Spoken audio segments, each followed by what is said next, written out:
Olá galera, tudo bem com vocês? Sejam bem-vindos e bem-vindas mais uma vez. Hoje nós vamos falar a respeito dos vírus, esses micro-organismos tão assustadores, né, que a gente não consegue enxergar, mas fazem um estrago na nossa vida. Vamos analisar quem são esses organismos e algumas características deles. Os vírus são seres vivos ou não são? Então eu quero que vocês fiquem imaginando essa pergunta. Eu quero que vocês imaginem o Mateuzinho fazendo essa pergunta para vocês e ao final a gente vai responder ela. O que vocês pensam? Vão pensando a respeito disso aí, ok?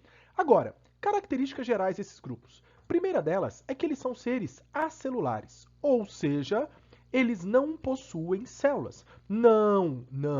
Eles são os únicos organismos dotados da ausência de célula, ok? Eles não têm célula, cuidado para não confundir isso. Segundo ponto, eles são parasitas intracelulares obrigatórios, ou seja, eles dependem de uma célula para reprodução e metabolização. Galera, atentos a isso. Fora de uma célula, o vírus é um ser inerte, tá? Ele é um ser ametabólico, incapaz de se reproduzir. Para que ocorra a sua reprodução, ele deve entrar numa célula. Para que ocorra a expressão genética dele, ele deve entrar na célula e utilizar toda a maquinaria celular, visto que ele não tem essa estrutura. São duas características muito básicas e pertinentes aos vírus, ok? Agora, qual é a estrutura básica de um vírus? Todo vírus, ele possui um envoltório proteico, que nós chamamos de capsídio, tá? E um material genético, que pode ser o DNA ou o RNA.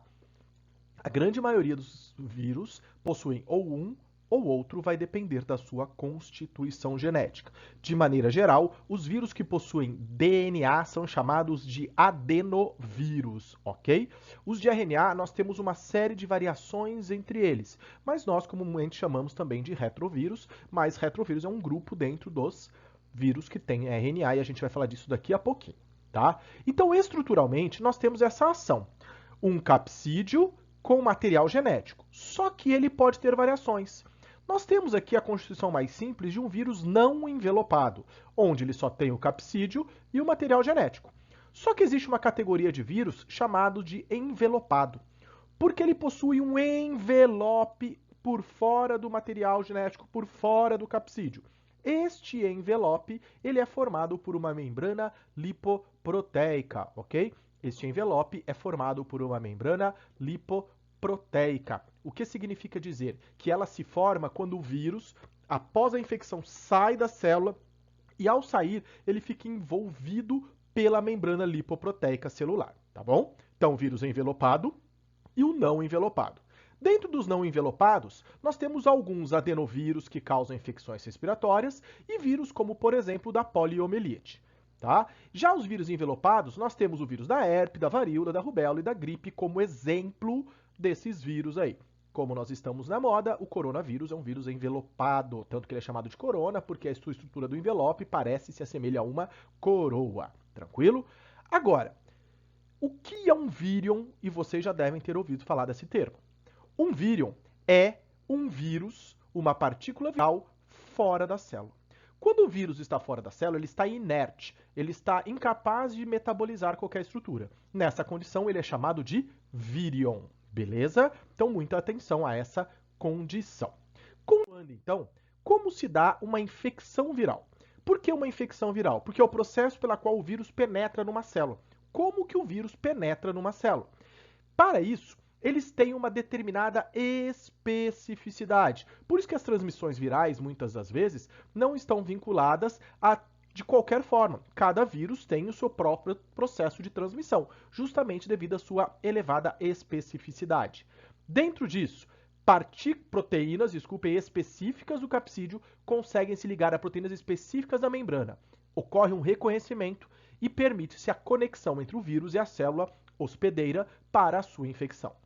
Nesse contexto, nós temos três processos de infecção possíveis. Nós temos a injeção do material genético, nós temos a endocitose e nós temos a fusão de membranas. Quando a gente fala na fusão de membranas, isso acontece apenas nos vírus envelopados, ok? Porque a membrana da célula se funde ao envelope viral. Tanto que na imagem nós observamos isso. Nós temos aqui nessa condição, o vírus se liga a estrutura da membrana injeta o material genético dentro. Este processo é o de injeção de material genético, ok? Esse processo é o de injeção, quando o vírus se liga à membrana e injeta apenas o material genético. Quando ocorre a fusão do envelope, o vírus, devido ao receptor de reconhecimento da membrana da célula, ele permite a fusão da membrana da célula com o envelope e o vírus consegue, então, penetrar ao citoplasma celular, liberando o seu ácido nucleico lá dentro para o processo metabólico. E num terceiro ponto, a endocitose, quando uma célula hospedeira engloba, através de processos, por exemplo, de fagocitose, o vírus, que vai adentrar a estrutura celular e lá dentro desenvolver o processo metabólico. São 3 meios pelas quais os vírus realizam o processo de penetração nas células, ok?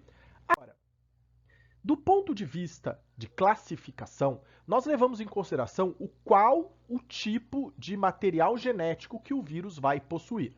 Nós temos os vírus de DNA, que nós chamamos de adenovírus. Nós temos os vírus de RNA. Esses vírus de RNA são divididos em 2, a gente vai falar daqui a pouquinho. E os retrovírus. Os de DNA, nós somos, por exemplo, o bacteriófago, que é o vírus que infecta a bactéria, e o vírus da hepatite B, tá? Uma doença aí muito significativa que afeta o nosso fígado.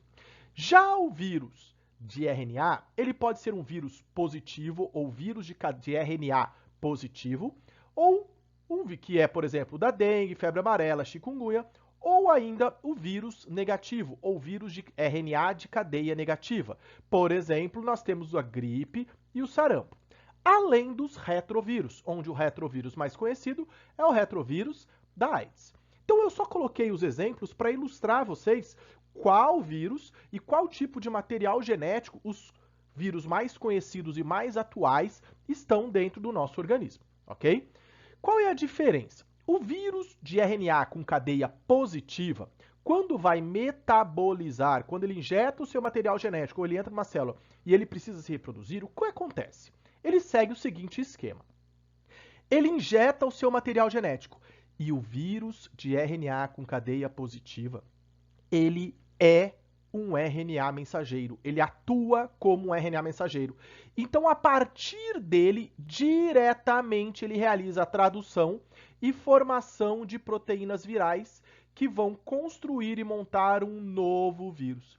Então, o vírus com RNA de cadeia positiva, ele diretamente, ao ser injetado, como ele atua como um RNA mensageiro, a célula já consegue identificar, já consegue decodificar, traduzir, produzir novos vírus e se multiplicar. Diferentemente do vírus de RNA de cadeia negativa.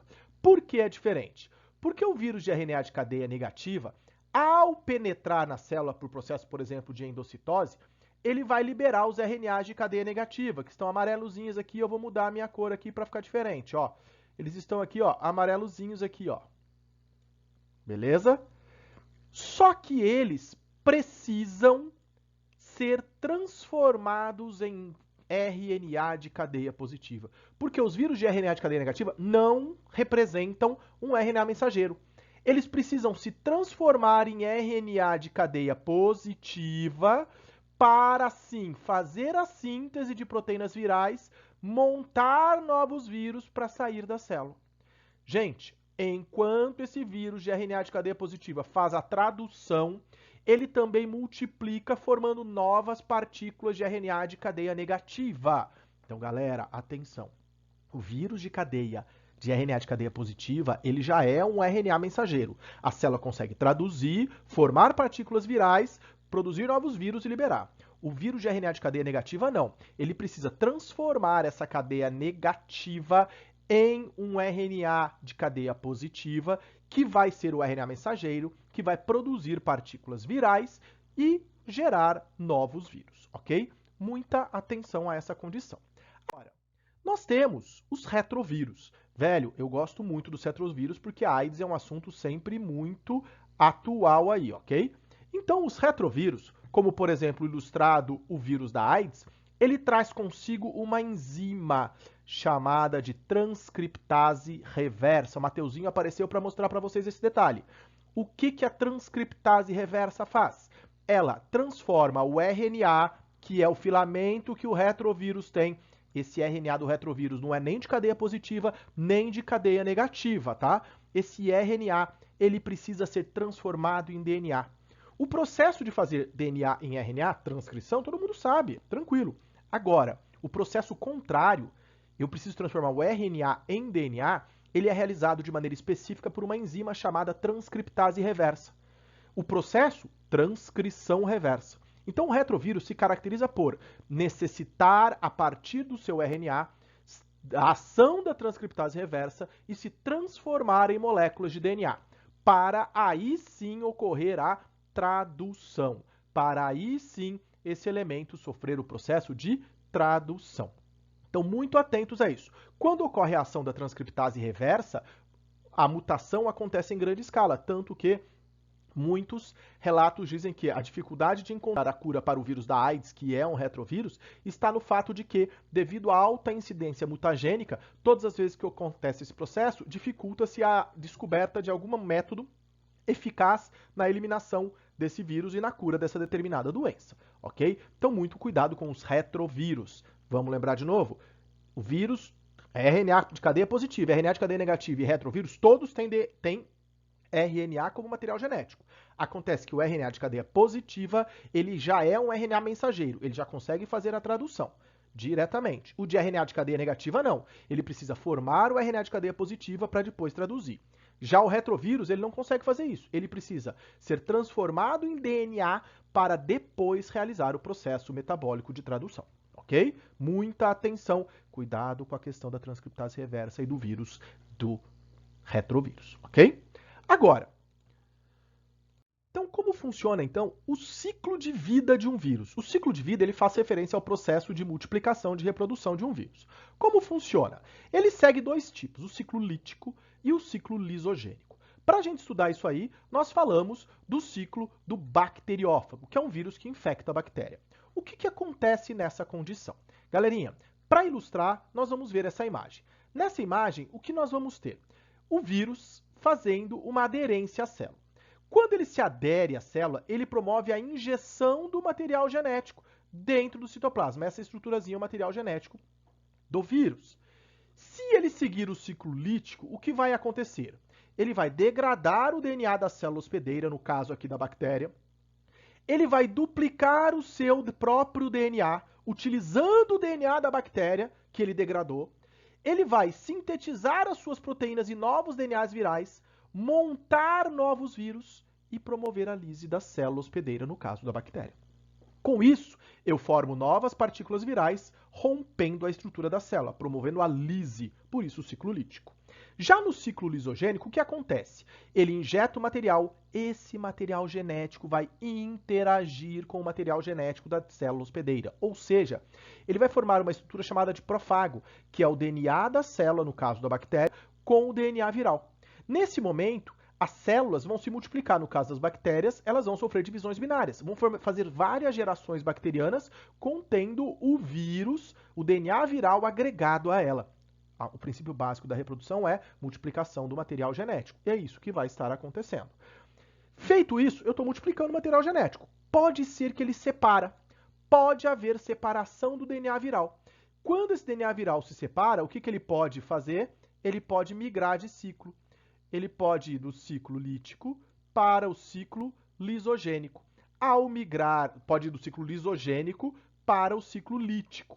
Ao migrar do ciclo lisogênico para o ciclo lítico, ele vai multiplicar, gerar novos vírus e destruir a célula. Caso ele não faça isso, ele permanece agregado e multiplicando junto com a bactéria. Ok?